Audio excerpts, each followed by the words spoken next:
দেখুন, যদি আপনার শুক্র ভালো থাকে তাহলে বৈবাহিক জীবন মধুময় হয়ে ওঠে, সুখ শান্তি সমৃদ্ধি বৃদ্ধি পায়, সামাজিক স্তরে মানুষের সঙ্গে মেলবন্ধন অত্যন্ত ভালো থাকে, আনন্দ ও এবং উচ্ছ্বাসিত জীবন হয়ে থাকে, প্রেম জীবনও অত্যন্ত ভালো হয়ে থাকে।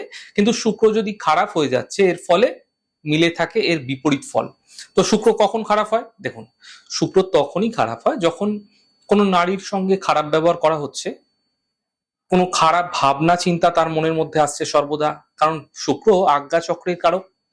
সর্বদা অপরিষ্কার থাকা থেকে শুক্র খারাপ হতে পারে, নোংরা বস্ত্র পরিধান করা থেকে শুক্র খারাপ হতে পারে, বেডরুমকে পরিষ্কার পরিচ্ছন্ন না রাখলেও শুক্র খারাপ হতে পারে, নিজের পরিধিত বস্ত্র দ্বারা ঘর মোছা ঘর পরিষ্কার করা, বাসি খাবার খাচ্ছেন তো শুক্র খারাপ হবে, টক জাতীয় খাবার খেলে শুক্র খারাপ হবে, বাস্তুর দক্ষিণ পূর্ব কোণা অর্থাৎ অগ্নিকোণায় নীল রং, সাদা রং, কালো রং, আয়না, জল থাকলে কিন্তু শুক্র খারাপ হবে।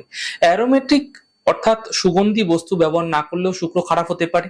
দেখুন, আপনি রাস্তাঘাটে চলছেন, বাসে ট্রামে চলাচল করছেন, আপনি যদি কোনো মহিলার প্রতি কুরুচিকর দৃষ্টিভঙ্গিতে তাদের দেখছেন অথবা মহিলাদের সম্পর্কে কোনো কুরুচিকর মন্তব্য করছেন, এতে কিন্তু আপনার শুক্র গ্রহ আপনাকে অশুভ প্রভাব দিতে শুরু করে দেবে।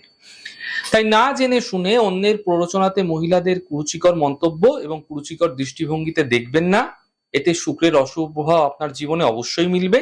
শুক্রের অশুভ প্রভাব আপনার জীবনে পড়লে এক তো আর্থিক সমৃদ্ধি আপনার জীবনে দেখতে পাবেন না, দ্বিতীয়ত ভুল জায়গায় অর্থ লগ্নি বা আর্থিক লোকসান হতে দেখা যেতে পারে।